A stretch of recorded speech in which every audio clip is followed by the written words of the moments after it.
13절과 18절 말씀은 하나님께로부터 온 지혜의 특징에 대해서 얘기하고 있고 14절부터 17절까지 말씀은 그렇지 않은 하나님이 아닌 다른 어두운 마귀 사단으로부터 귀신으로부터 온 것에 대한 얘기를 하고 있습니다.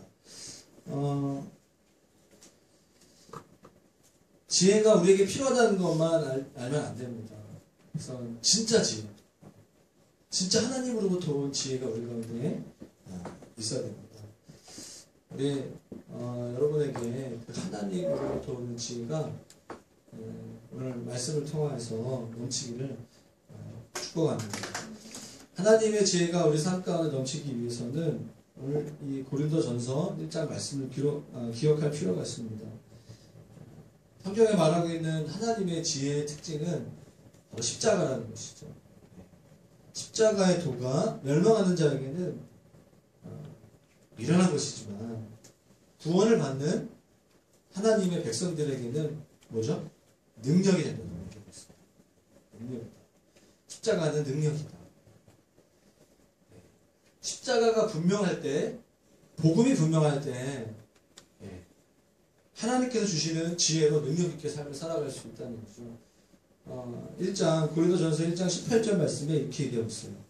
하나님의 지혜에 있어서는 이 세상이 자기 지혜로 하나님을 알지 못한다. 자기가 지혜롭다라고 생각하는 사람들은 하나님을 알지 못한다는 거예요. 하나님의 지혜는 뭐냐? 하나님께서 전도에 미련한 것으로 믿는 자들을 구원하시기를 기뻐하셨다. 복음을 전하는 것을 기뻐하셨다. 복음 전하는 것이 때로는 미련한 방법이라고 하나님도 생각하시지만 십자가가 복음이 우리에게 능력이 된다고 주님께서 말씀하고 계십니다. 오늘 십자가와 지혜 또 하나님으로부터는 지혜의 연관에 대한 말씀을 나누면서 말씀 좀 보기 원합니다. 구약에 보면 성경에서 나오는 지혜로운 사람 딱 떠오르는 사람이 있죠? 누구죠? 솔로몬. 딱 지혜하면 솔로몬. 솔로몬 하면 지혜. 우리나라 한글성으로 솔씨 봤어요? 솔씨? 아마 솔씨가 있었으면 로몬. 우리 돌아가죠. 기획근로기자께 오전에 저희 같이 예배하고 왔는데 지난주부터 자매 한 명이 새로 왔대요. 인사했어요. 이름이 뭐예요? 신복음. 물어봤어요. 형제 중에 형제가 어떻게 그래서 구복음 있어요. 정말 이러면서 설렁하죠? 괜히 있어. 이러면서 신복음. 솔씨가 있었으면 아마 솔로몬. 본문이 펴지죠? 말씀만 드러나기 축원합니다. 여러분 이렇게 솔로몬이 왕이 돼서 가장 먼저 한 게 뭐냐면 예배를 드리는 거예요. 제가 이번 주 저희 교회 성경 읽기표에 따라서 열왕기 하 1장 말씀을 이렇게 가지고 기도했는데요. 여기 솔로몬이 왕이 돼서 가장 먼저 한 게 뭐냐면 1000번제를 드려요. 그래서 이렇게 예전에 아주 전통적인 그 특징은 1000번제 예배. 그래가지고 날마다 막 이렇게 헌금하고 1000번 예배 맨날 나와가지고 막 이렇게 하는 그런 예배가 있었는데 솔로몬이 1000마리의 양을 주님께 드리면서 백성을 위해서 제사장 역할들을 감당하는 것들이 이렇게 나오는데요. 하나님께서 그것을 보시고 그날 밤, 그 예배를 드린 그날 밤에 솔로몬에게 나타난 거죠.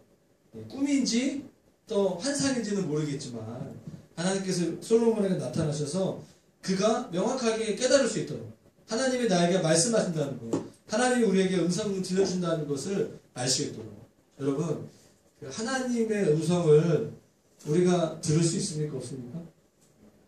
하나님의 음성을 여러분 각자의 이름을 불러서 여러분 개인이 하나님의 음성을 들을 수 있습니까? 없습니까? 이것은 뭐 신비주의 무슨 직통계시 얘기하는 게 아니라 요한복음 10장 2절 말씀에 보면 양은 목자의 음성을 듣는 거예요. 할렐루야? 주님의 음성을 듣는 거예요. 네. 그렇죠? 솔로몬이 주님의 음성을 듣습니다. 들어요. 어떤 음성? 너 뭘 원하냐? 내가 너한테 뭐 줄 거야? 주님이 그 솔로몬의 예배를 보시고서 너무 흐뭇한 거예요.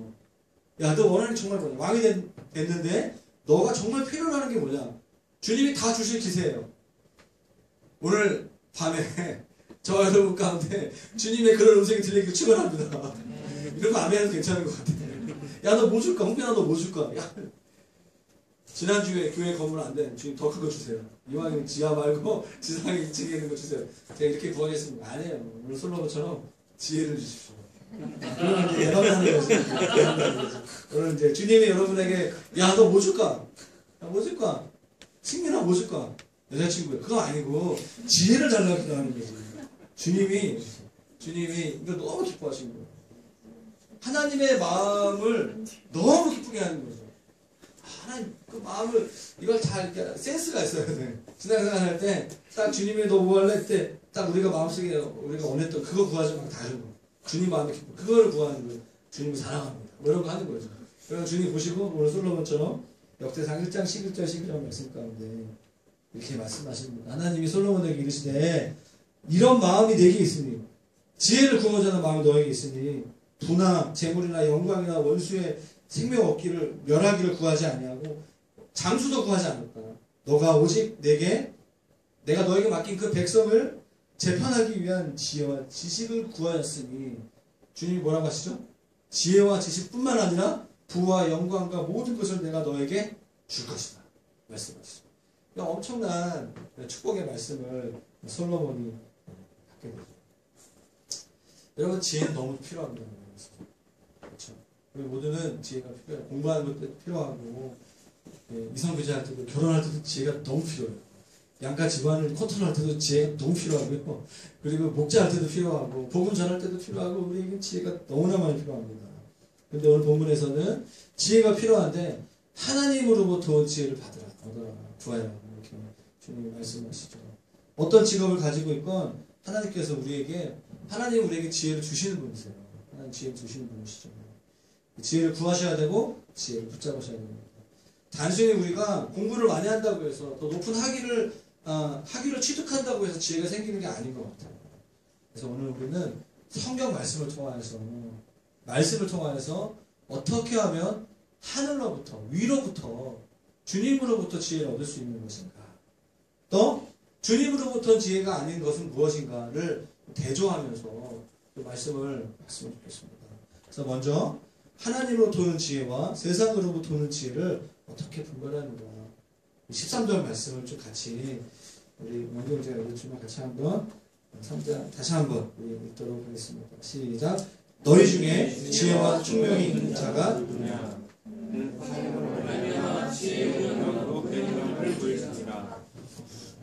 네, 여러분 이게 어떻게 할 수 있죠? 하나님으로부터 온 지혜와 세상으로 하나님으로부터 온 너희 중에 지혜와 총명이 있는 자가 누구냐? 그러면 그 지혜를 선행으로 말미암아 온유함으로 그 지혜가 있다는 것을 행함으로 보여라 라는 거죠. 진짜 하나님부터 온 지혜와 아닌 지혜의 차이가 뭐죠? 행함이라는 거예요. 야고보서는 너희가 믿음이 있느냐? 복음이 있느냐? 너의 복음의 영광이 있느냐? 그러면 너의 삶은 반드시 바뀐다.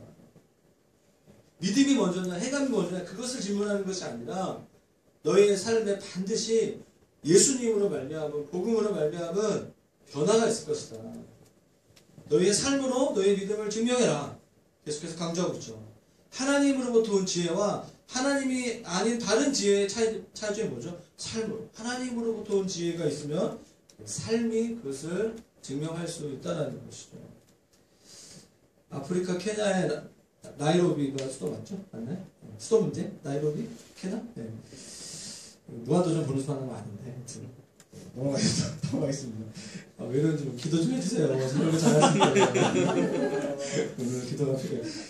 청명해 보이는 청년이 와가지고 그 나이로비에 살고 있는 영국 그 귀족에게 와서 저를 좀 사용해달라고, 저를 써달라고, 집안일을 하는 사람으로 저를 사용해달라고 이렇게 부탁을 하죠. 보니까 딱 되게 똑똑해 보여. 손해가 없을 것 같아요. 안 볼 것 같아요. 그래서 일꾼으로 고용을 하죠. 일을 너무 잘하는 거예요. 귀족이 마음에 들었어요. 그런데 이 청년이 3개월만 하고 그만두겠다는 거예요. 왜 그러냐고 물어보니까 청년이 이렇게 얘기해요. 나는 사실 돈 벌려고 온 것이 아닙니다. 저는 기독교 신앙을 가져야 할지 이슬람 신앙을 가져야 할지 구별이 안 돼요. 기독교 신앙을 가진 집에 가서 3개월 일하고 이슬람 신앙을 가진 사람이 집에 가서 3개월 하다 보면 같이 있다 보면 내가 어떤 신앙을 가져야 될지 알 수 있지 않을까요? 그래서 먼저 이 집에 왔습니다. 집주인이 어땠을까요?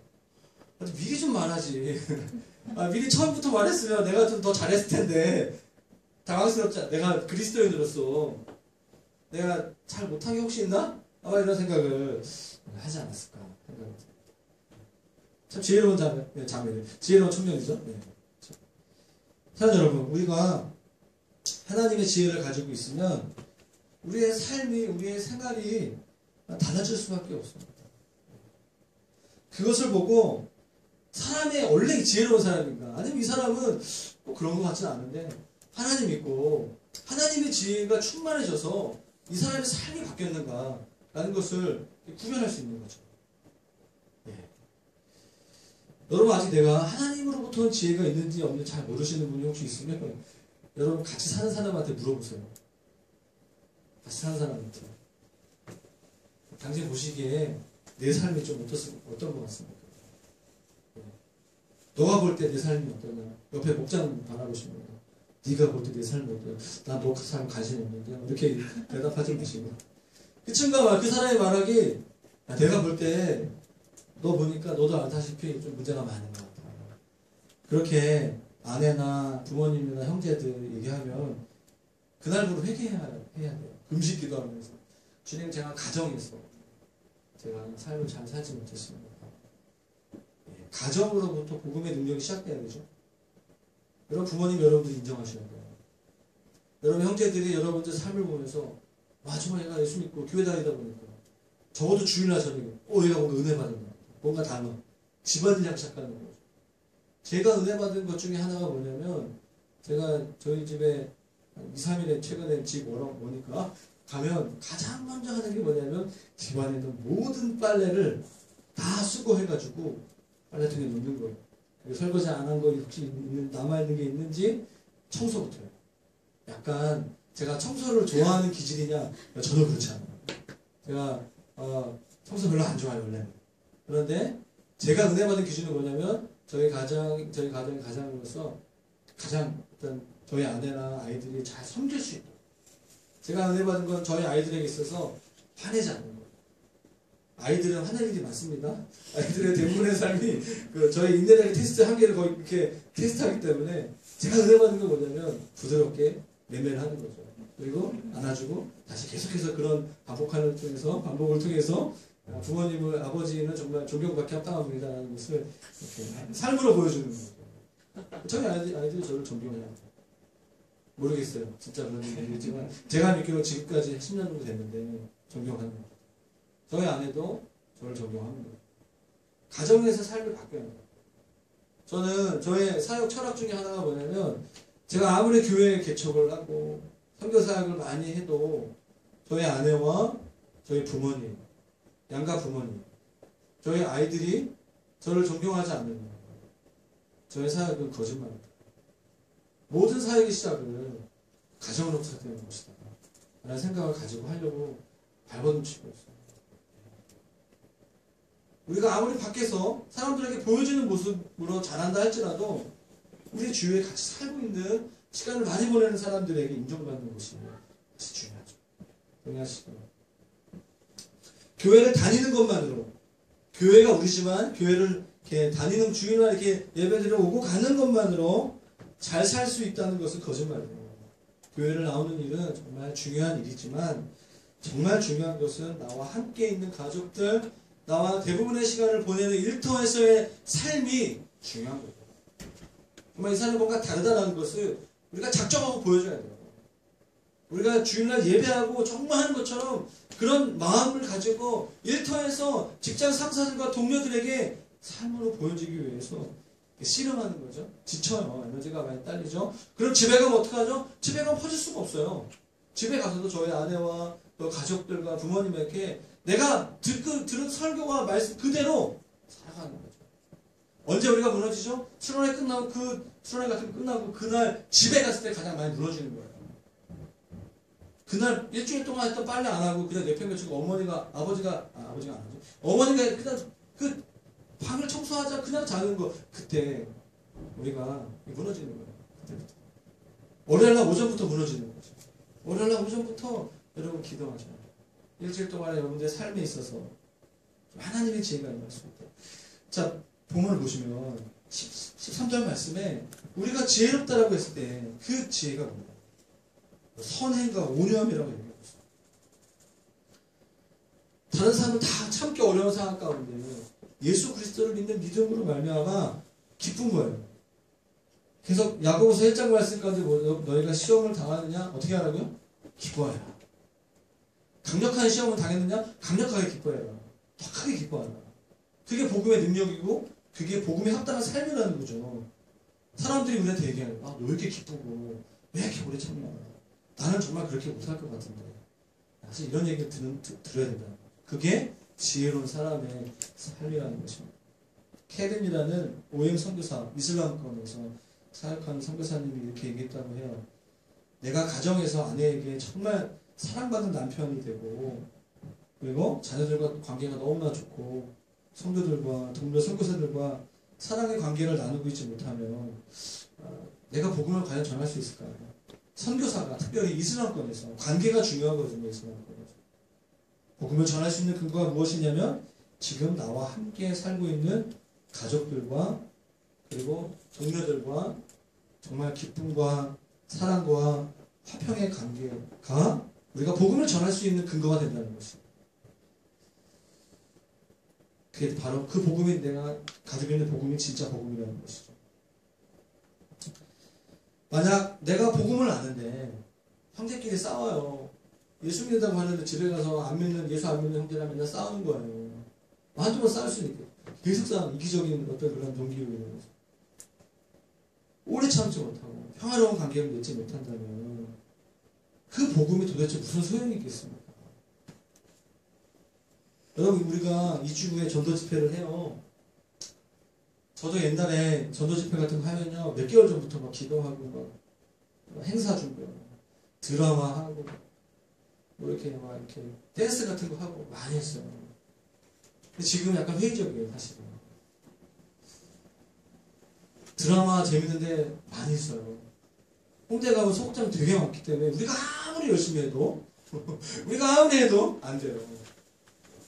민정자면 할 수 있겠지. 작가니까 크리스마스 때 한다고 그랬어. 내가 어저께 들었어요. 알려면 표정이 되게 안 좋은데 우리가 아무리 그런 걸 해도 그것으로 마음을 열 수는 있겠지만 공동체 가운데 들어올 수는 없는 거예요. 저는 그래서 올해 초부터 전도 집회 우리가 막 준비하지 말자. 그냥 오히려 더 예배 열심히 드리자. 우리 똑같이 그냥 성경 강해 40분 하고 좀 뒤로 30분 하고 기도하고 예배 드리자. 그리고 우리가 가장 삶을 나누는 작은 교회인 목장에서 우리의 말로 우리의 삶으로 보여주자. 우리의 삶으로 전도하는 것. 예수님의 사람 제자 훈련 교재에 나오는 얘기인데요. 우리 김신 장로님이라고 있습니다.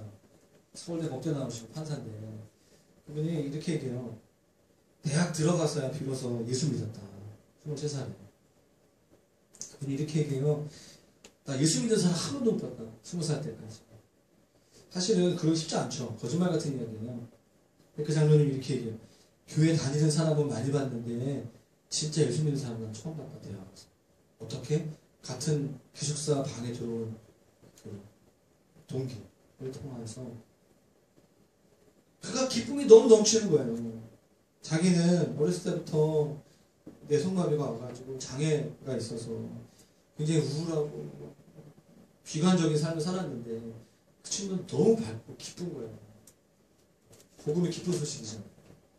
근데 그가 다른 친구들과 다른 모습을 보면서 그 친구가 나중에 이렇게 얘기해요. 나 원래 이런 사람 아니었는데 내가 예수 믿고 이렇게 바뀌었다. 충격을 받은 거죠. 아, 예수 믿으면 다 저렇게 삶이 바뀔 수 있는 거구나. 그러면서 그 친구랑 교제하면서 3년 뒤에 예수를 믿게 됐죠. 내가 정말 지혜로운 사람인지 아닌지는 우리의 삶을 통해서 우리가 알 수 있다는 거죠. 우리가 이렇게 사춘기를 지나다 보면 우리가 가장 영향받는 사람이 부모님이라기보다는 대부분 친구들을 통해서 영향을 많이 받습니다. 친구들 중에서 막 이렇게 영향력 있는 친구들 있잖아요. 리더 역할을 하고 이렇게 해서 잘 살고 이렇게 성공한다 친구들이 있어요. 근데 그들이 말하는 그 좋은 말들이 하나님께로부터 온 것인지 아니면 사단으로부터 온 것인지 아니면 자기 자아의 음성인지 분별해야 돼요. 잘못 그걸 분별하게 되면 우리의 인생이 망치게 됩니다. 어두운 길로 가게 돼요. 어떻게 분별하는 거죠? 성경 말씀을 보면 그 사람의 삶을 보고 그 사람의 말이 아니라 야고보서 3장 말씀은 말에 대한 얘기거든요. 말이 아니라 그가 말하는 그의 삶을 보고 분별해요. 만약 우리에게 지혜롭게 하라고 충고해주고 도와주는 그 사람의 삶 속에 선행이 있고 온유함이 있는가를 보라는 거예요. 그 사람의 삶에 선행이 있고 온유함이 있는가. 있으면 옳은 거죠. 맞는 얘기죠. 말을 그렇듯한데 충고는 하는데 그 사람의 삶에 전혀 선행도 없고 이기적이야. 그리고 온유함이 없어요. 그러면 하나님께로부터 온 지혜가 아니라는 거예요. 아무리 좋은 말이라고 하지만 열매가 없다는 것이죠. 그래서 하나님은 오늘 야고보 사도를 통하여서 하나님께로부터 온 지혜가 아닌 지혜에 대한 특징에 대해서 14절부터 15절에 대해서 말씀하고 계신 것입니다. 같이 한번 우리 14절, 15절 말씀을 다시 한번 읽도록 하겠습니다. 큰 소리 읽겠습니다. 시작. 그러나 너희 마음속에 독한 시기와 다툼이 있으면 자랑하지 말라. 시기를 벗어서 가증하지 말라. 지혜는 위로부터 내려온 것이 아니요 땅의 것이요 정욕의 것이요 귀신의 것이니. 네, 여러분 우리가 이제 17세기, 18세기 계몽주의 시대에 모더니즘이 있었죠. 그래서 그것은 어떤 진리라든가 이성, 진리를 추구하는 어떤 그런 철학 체계죠. 포스트 모더니즘은 그 모더니즘의 반작용으로 나타난 철학 체계죠.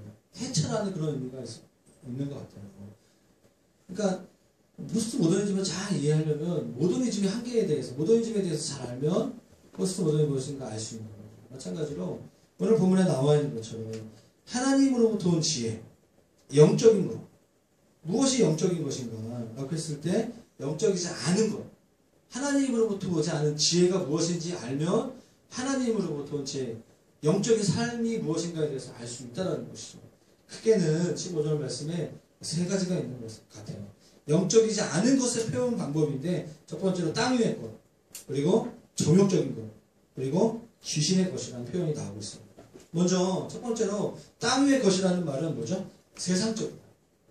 땅 위의 것, 세상적이다 라는 우리가 흔히 말하는 그렇게 또 자연적인 것, 이런 것을 의미할 수 있을 것 같아요. 어떤 그 가정의 아버지가 이렇게 죽어서 지옥 갔어요. 나중에 보니까 아들도 지옥에 온 거야. 지옥에서 상봉했네. 아버지가 아들한테 얘기하는 거예요. 야, 나는 진짜 이 땅에 살면서 너를 위해서 진짜 내가 너를 천국 가기 위해서 내가 열심히 돈 모으고 막 하여튼 나는 파렴치하게 살았을지 모르겠지만 너를 위해서 열심히 살았다. 너 왜 지옥에 갔냐 너. 참 그런 말을 했죠. 아들이 말하는 거예요. 내가 어떻게 지옥에 왔냐고요? 아버지가 나에게 어떻게 사는 법을 알려주지 않았잖아요. 아버지가 눌려준 그 유산을 방탕하게 살면서 썼습니다. 차라리 재산도 없었으면 제가 뭐죠? 네, 죄짓지도 못했을 거예요. 아들은 아버지 때문에 지옥에 갔다고 얘기하는 거예요. 무슨 말이죠? 여러분 이 이야기가 얘기하는 것이 무엇이냐면 세상적인 것이 무엇인가에 대해서 잘 말해주고 있는 것 같아요. 세상적이라는 말은 이 세상에서 부유하게 살기 위해서 사는 거예요. 마치 이 세상이 끝인 것처럼, 이 세상이 전부인 것처럼, 이 세상에서 복의 영광을 누리기 위해서 살아가는 거예요. 그 삶을 살기 위해서 나오는 지혜가 하나님으로부터 온 지혜가 아니라는 거죠. 제가 이번 주에 서점에, 지난주 이번 주에 서점을 가서 좀 이런저런 책을 보려고 갔는데, 서점이 정말 커요. 보스토메론 앞에 서점 너무 크어요. 정말 이렇게, 와, 서점이 어떻게 이렇게 클 수 있을까? 생각이 들면서 한 코너를 보니까 다 처세수예요. 자기 경영학. 엄청나요. 와, 제가 그 책 중에 한 10대 것만 보면 나도 성공할 수 있을 것 같아요. 목회 그만두고 그냥 돈 벌까? 막 이렇게 생각이 막 솟아오를 정도로 죄송합니다. 그렇지 끊었어요. 그만큼 이게 책 제목이 너무 막 멋있고 다양하고 막 이렇게 내 것만 보면 다 성공할 수 있을 것 같아. 그런 지혜, 그런 원리들이 막 너무 자신감 있게 쓰고 있는 거죠. 너무 사람들도 되게 많더라고요. 어떤 부분은 맞는 말이 있겠죠. 그런데 그것은 하나님께로부터 온 지혜가 아니라. 두 번째, 뭐죠? 육신적인 거. 정욕적인 거. 이건 무슨 말이죠? 오직 내 육신의 욕구만을 위해 사는 거예요. 육신의 욕구를 위해 살아가는 거예요. 네. 미국의 4살짜리 어린아이가 수백만 달러의 유산을 받았다고 합니다. 그냥 옆에 있던 기자가 심심풀이로 물어봤어요. 야, 꼬마야. 한국 나이로 한 6살인데 너 정말 돈 많은데 그 돈으로 뭐 하고 싶냐? 그 아이가 대답하기 사탕 먹고 싶어. 사탕 먹고 싶어. 도대체 사탕을 얼마나 먹어요? 저희 애들도 사탕하면 거의 끝나요. 휴게소 같은 데 내리면 무조건 다른 어떤 것보다 사탕을 살려고 이렇게 하더라고요. 여러분 4살짜리 수준에서 가장 그의 욕구를 만족시킬 수 있는 건 뭐죠? 달달함. 우리도 당 떨어지면 힘들잖아요. 지금 이 시간에 좀 이렇게 사탕도 먹고 해야 될 타임이긴 하지만 수백만 달러의 재산이 있더라도 그 아이가 가지고 있는 욕구는 사탕이에요. 하나님께서 우리를 보시면서 그렇게 보시지 않을까.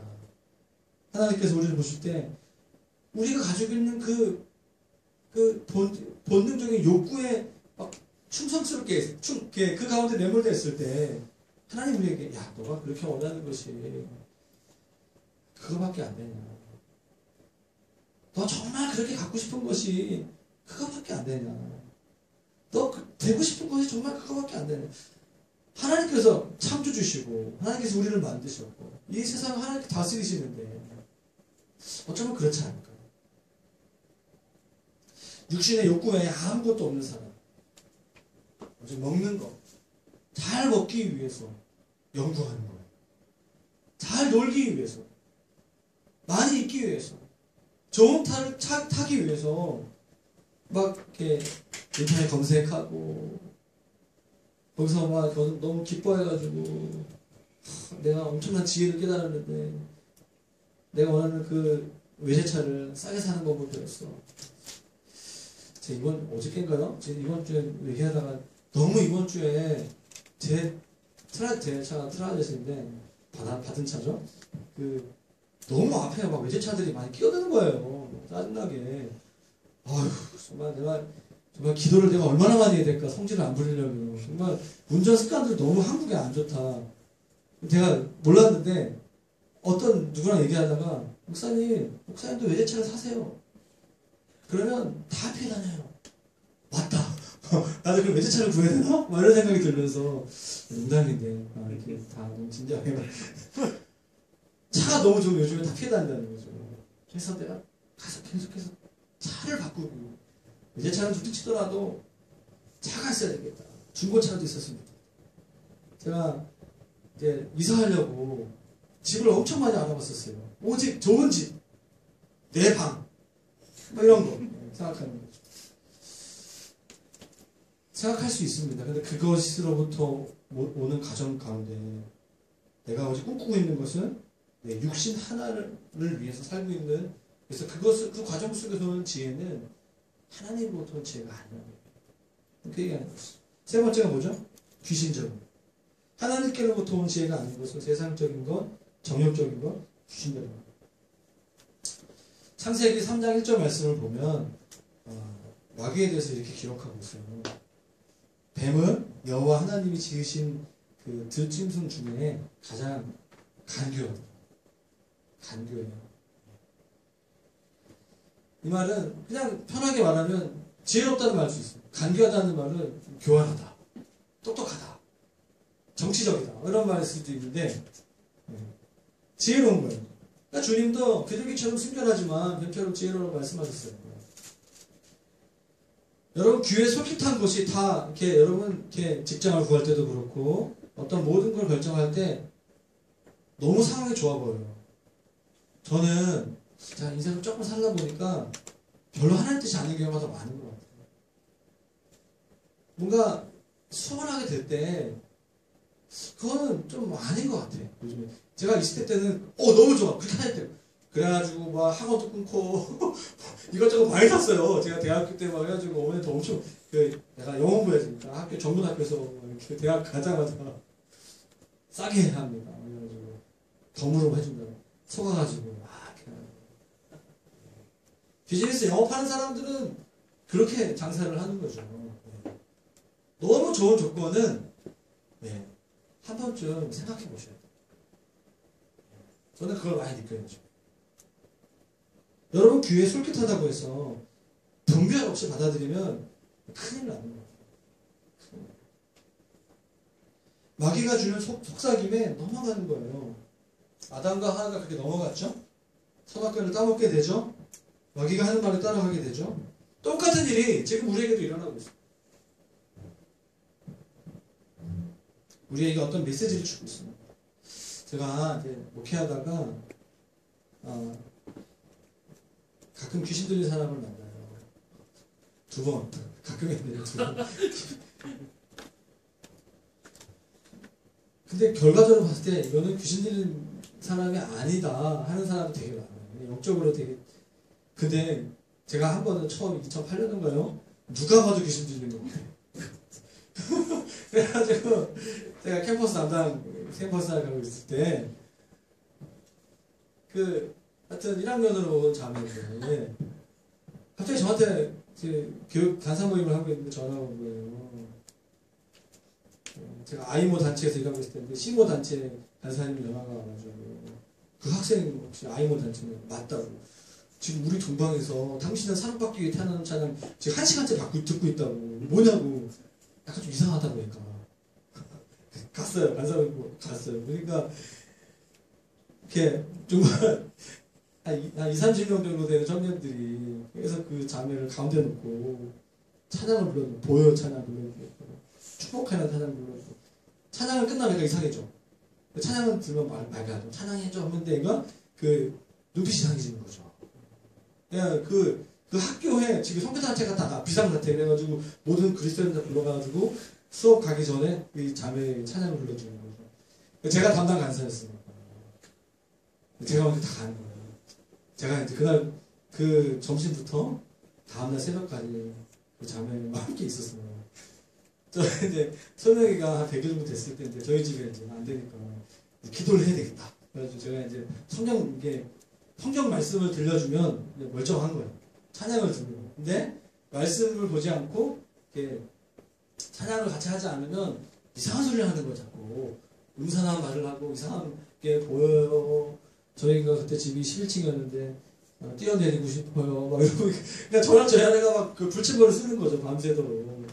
찬양을 불러서 자는데 자는 줄 알고 저희가 잔다. 내일 이제 집이 또 고향이 되게 멀리 있어가지고 부모님이 이제 오시려면 그날 못 오시게 됐어요. 어쨌든 다음은 인수인계 할 때까지 제가 이렇게 최대한 이제 집중해야 된다. 그래서 이제 자네가 자는 거 확인하고 저희 집에서 이제 가는데 갑자기 문을 똑똑똑 가면서 하는 거죠. 이상한 게 뭐예요. 저는요 요즘에 최근에 300만 찍은 영화 있죠? 자매들이 좋아하는 강모식이 있잖아 강동원 나오는 뭐죠? 죽은 사제들?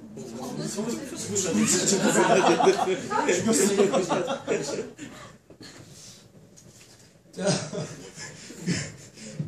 그 얘기 듣는데 그 영화의 하이라이트가 축사하는 거죠. 카톨릭에서 귀신 들린 사람 뭘 하는 그런 제가 들어보니까 되게 무서운데 뭔가 의미 있다. 목사님 그 영화 꼭 보셔야 된다고. 나 그때 경험했다니까. 그 영화 찍었어요. 그때 제가 몇 년 전에. 근데 제가 밤에 그 영화 찍으면서 정말 제 사역의 패러다임이 완전히 바뀌게 됐어요. 그대로 나의 영적인 무능력함을 얘기하면서 귀신도 하면 못 쫓는데 사역자가 무슨 사역자냐. 그때부터 제가 기도하기 시작했어요. 영적인 세계는 분명히 있고 그 자매 안에 있는 정말 그 증오와 거절감 뭐 여러 가지 것들. 그래서 그 자매는 그 다음 학기에 휴학하고 치유받는 시간들이 제가 이제 그 어머니랑 같이 상담하면서 그런 시간들을 보냈는데요. 음성이 들리는 이렇게 해라. 음성이 들려요. 혹시 이번 주에 마귀의 음성 듣고 오신 분 계세요? 야, 비가 온다. 더 자라. 더 자라. 일어나지 마. 네가 일어나봤자 아무것도 할 수 없잖아. 막 이러면서 막 우울한 생각, 막 죽고 싶은 생각. 어떻게 하면 죽는다. 이런 생각. 저는 어저께 13일에 금요일 있잖아요. 어저께가 아니라 헷갈려. 그저께. 그리고 지금 파리에서 엄청난 전쟁 인문에 그런 테러가 있었잖아요. 아마 그 IS에 있는 무슬림들은요, 우리가 알고 있는 무슬림들과 달라요. 그들은 무슬림이 아니에요. 그들은 분노와 산의 영에 완전히 사로잡힌 그런 마귀의 앞잡이 같은. 그래서 자기 목숨을 끊으면서 그 사람들은요, 뭔가 미혹된 거예요. 정상이 아닌 거죠. 어떤 음성을 듣고 거기에 자신의 삶을 바치는 거죠. 어둠에 바치는 거예요. 그게 아니면 하나님의 형상으로 지음받은 사람이 그렇게 할 수 없는 거죠. 우리 기도해야 돼요. 무서운 마귀의 역사하고 있는 일이 우리 중에도 있을 수 있다는 거예요.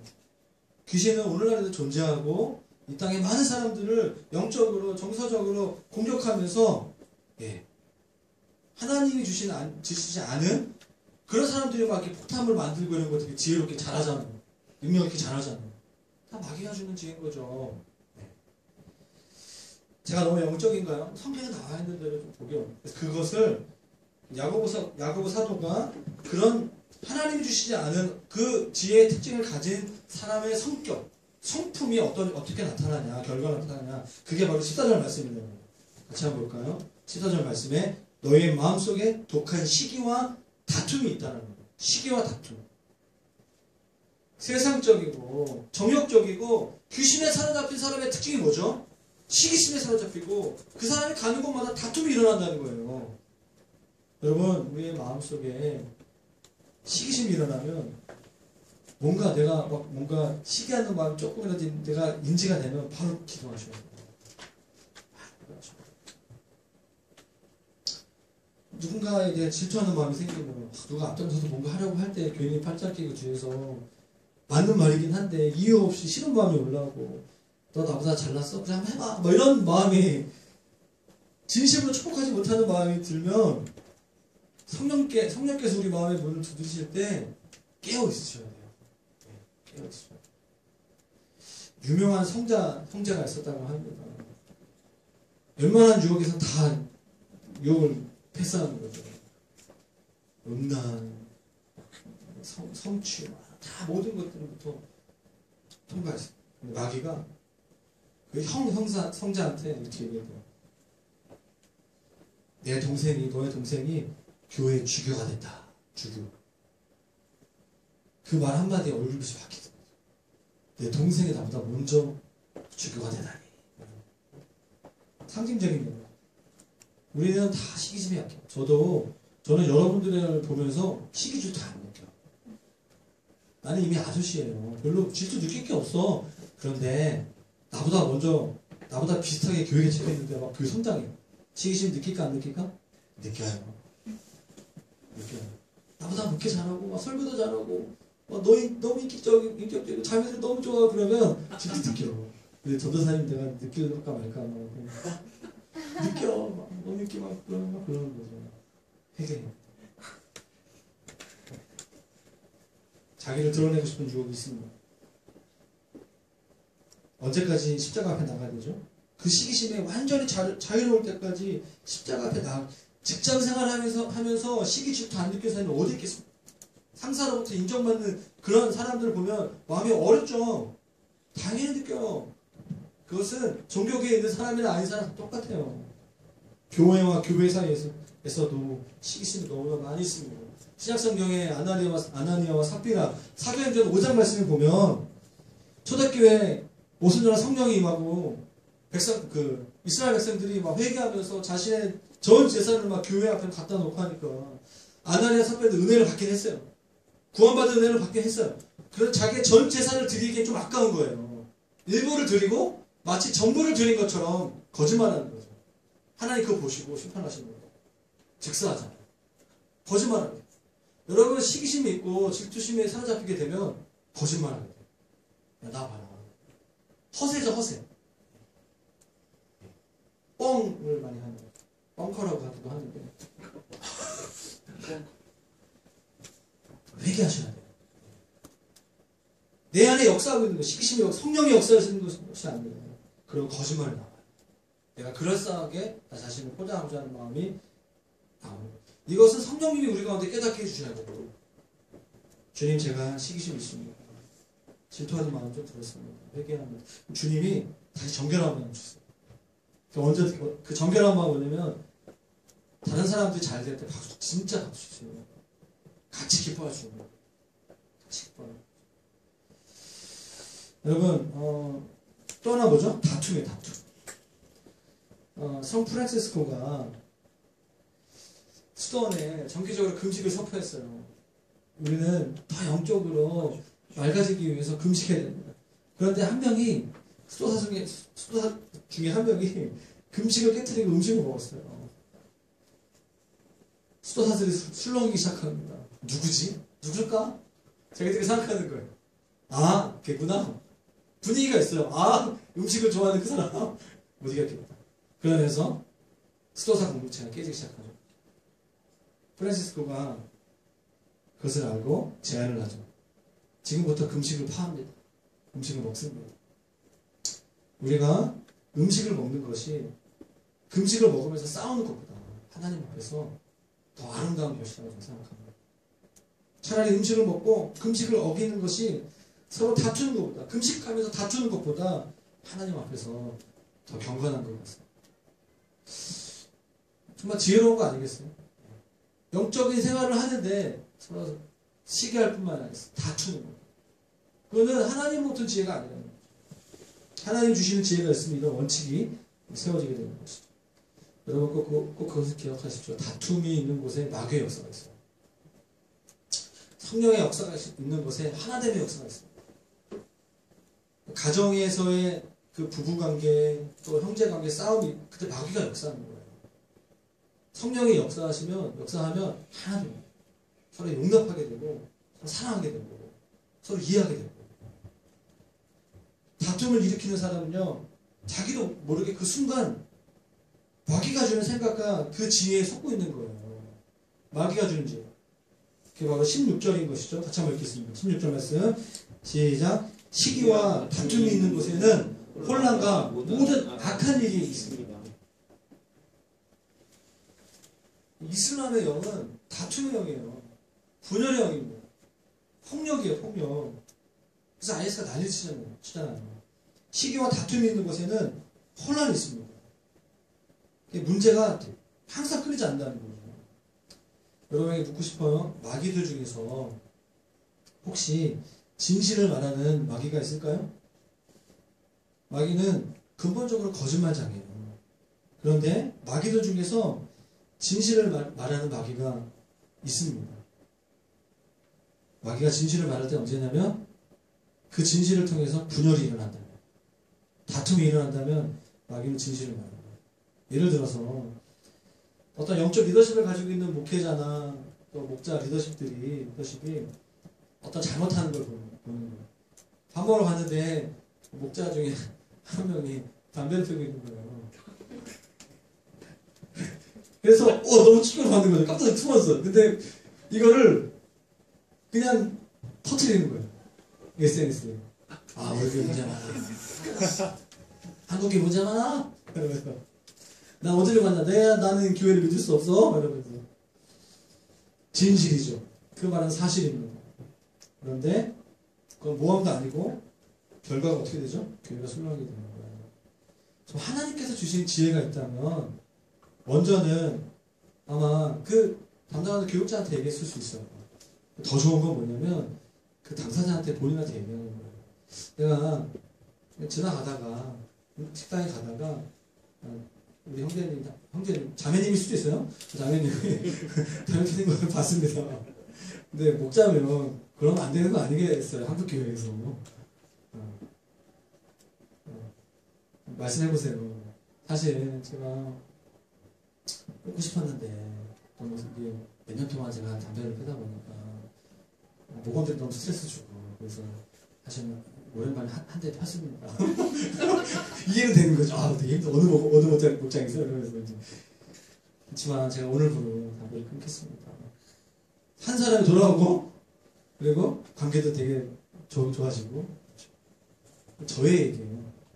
제가 한 18년 전에 제가 청년부 예배를 마치고 집에 갈 때 담배를 피고 있는데 저희 교회 저희 아버지 친구분이 오후 예배 끝나고 저를 본 거예요. 딱 이렇게 피고 있는데 새우깡이 아니라 담배를 피고 있는데 너무 예배가 은혜가 돼가지고 아 좋다.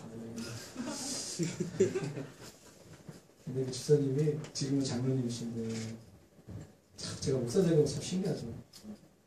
홍빈아 아무리 은혜가 돼도 주일 예배 끝나고 담배 피우는 건 아니지 않니? 내가 널 위해 기도할게. 너희 아버지가 너 군대 있을 때 너의 회심을 위해서 새벽기도 가셨어. 뭐 너무 막 이렇게 감동이 되는 거죠? 제가 아마 정죄받는 느낌 별로 안 들었어요. 그래서 얼마 후에 청년부 수련회 때 제가 목장 모임에서 소그룹 모임에서 누나한테 얘기했어요. 사실은 담배 끊고 싶다고. 근데 내 힘으로 안 되는 거. 성령이 강력하게 역사하지 않는 이상 나는 담배 못 끊을 것 같아요. 그래가지고 그 청년부 수련회 기도 제목 중에 하나였어요.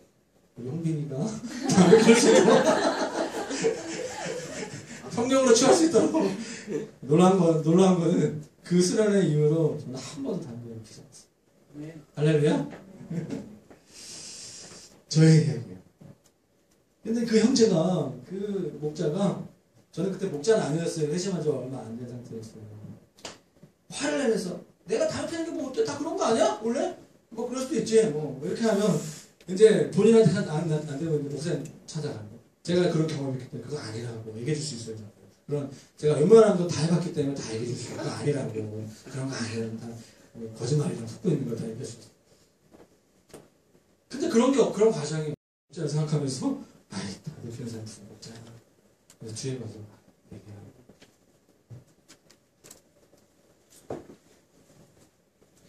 여러분 진실을 말하는 마귀가 있습니다. 사람이 모인 자리에서 나 봤어. 뭘 봤어? 나 지금 말할 수는 없고 나중에 말해줄게. 궁금하잖아. 궁금한 것들이 못 참아요. 개인적으로 말해서 카톡을 뭐야? 사실은 너한테만 비밀인데 그런 일이 있었어. 이게 신천지가 하는 거예요. 너한테만 비밀인데 사실은 너한테만 말하는 거예요. 이게 교회를 그렇게 깨트리는 거예요. 말을 흘려보내는 것은 마귀가 하는 거예요. 왜냐? 여러분 교회 그걸 말해서 그 영혼을 위해서 기도하고 사랑으로 섬기고 그 변화를 위해서 공동체에서 함께 합심하여 나아가서 결과가 하나님 앞에 정말 선한 열매로 나타나면 잘한 거죠. 그런데 판단하게 되고 분열하게 되면 진실을 말했는데 교회가 혼란스러워지는 거죠. 사단의 문제예요. 저는 어렸을 때 신앙생활하면서 가장 싫었던 것 중에 하나는 교회가 말이 많은 거예요. 제가 사실은 이번 주 설교 이제 3장 1절부터 12절까지 설교를 해야 되는 거 넘어갔어요. 저도 아직 이 부분에 대해서 더 기도가 더 필요한 것 같아서 한 가지만 생각하면 돼. 말에 대해서 한 가지.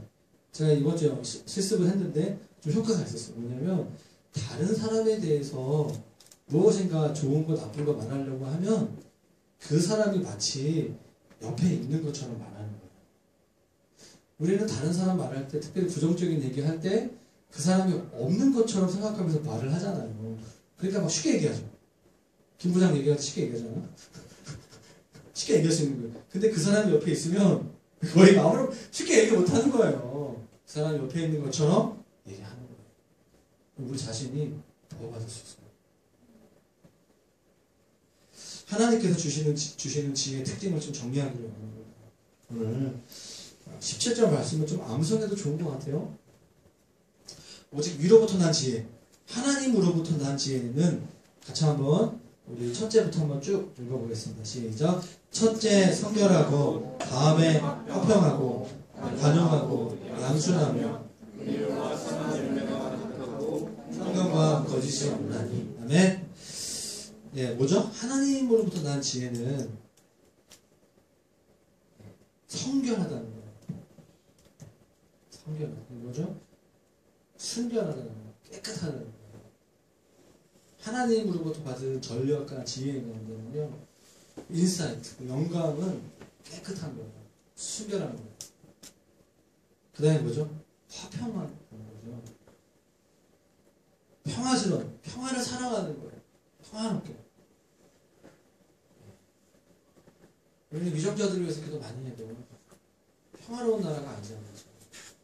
평화가 임할 수 있도록, 소통이 잘 될 수 있도록 기도해야 돼요.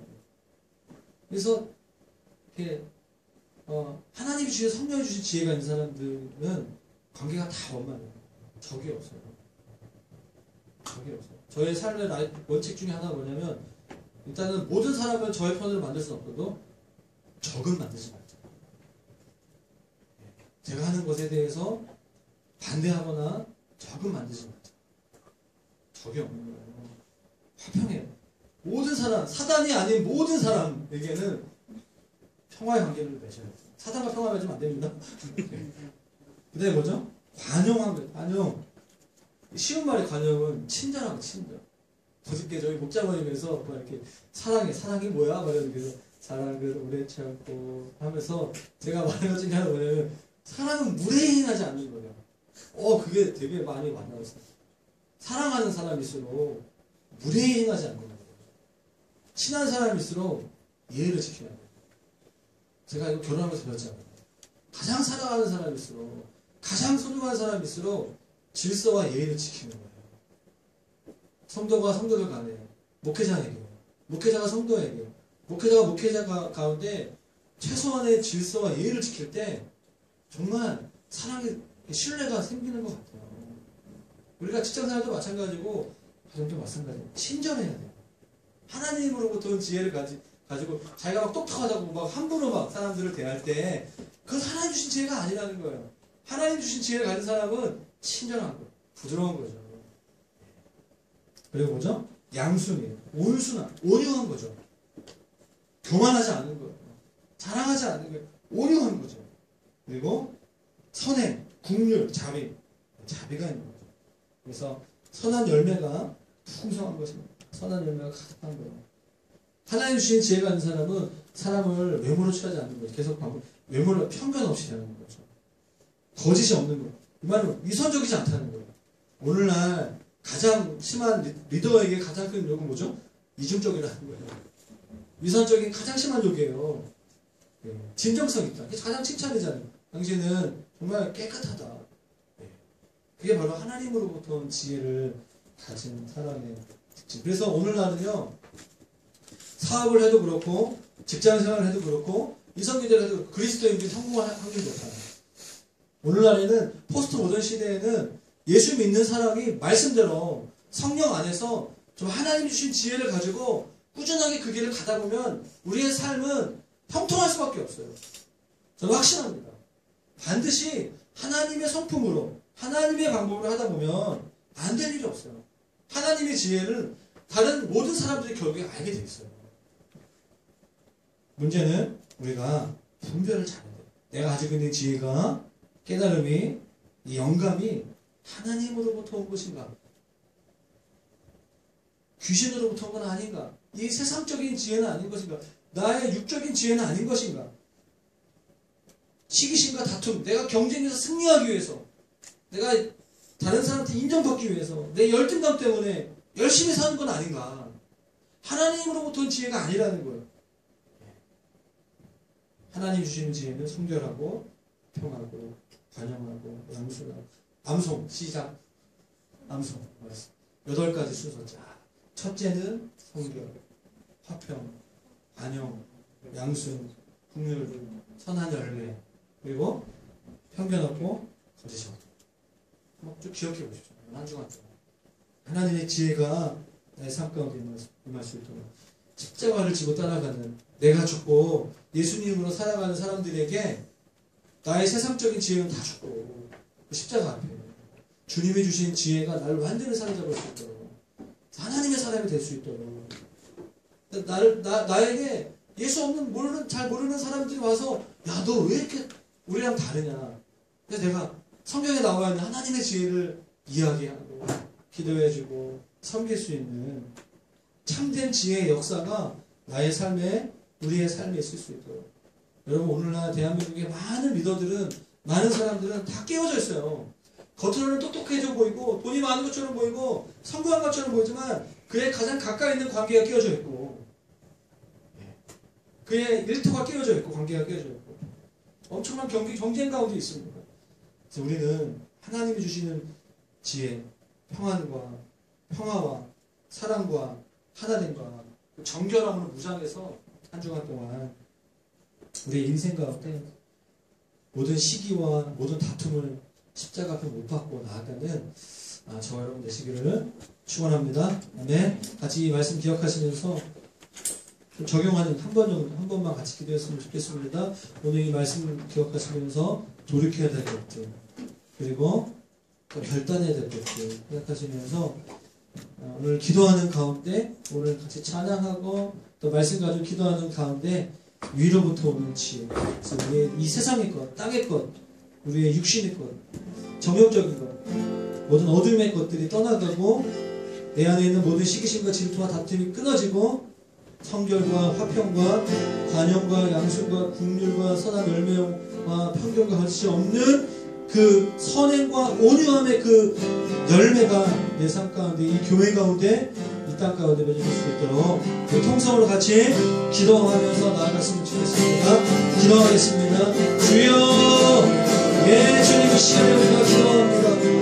주님, 이 세상의 지혜가 아니라 하나님께서 주신 입술의 열매, 우리의 삶의 열매가 맺어지게 하여 주시옵소서.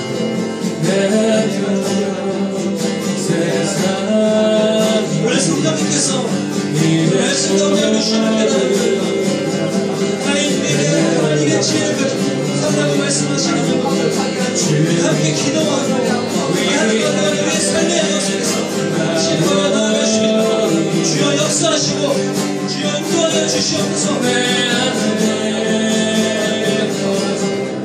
오 주님, 그것이 우리 살아있는 하나님의 말씀이 되기를 원합니다. 주여 인도하여 주시옵소서. 예, 주님 역사하시옵소서.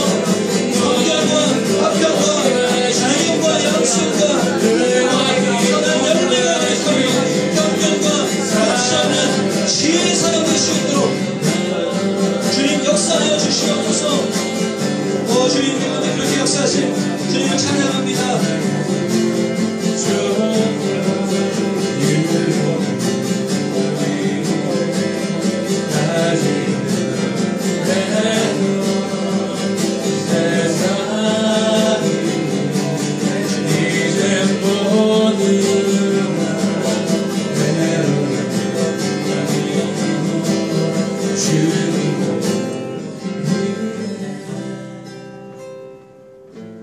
하나님, 이 시간 우리가 기도하는 것은 우리가 이 세상에서 지혜 있다라고 말을 하지만 우리가 십자가 앞에, 주님 앞에 아무것도 아닌 것임을 우리가 고백합니다. 내가 죽고 우리 안에 예수로 살게 하여 주시고 우리의 삶을 통하여서 하나님으로부터 오는 지혜로운 사람이라는 것을 우리의 삶으로 증명할 수 있도록 주님 도와주시옵소서.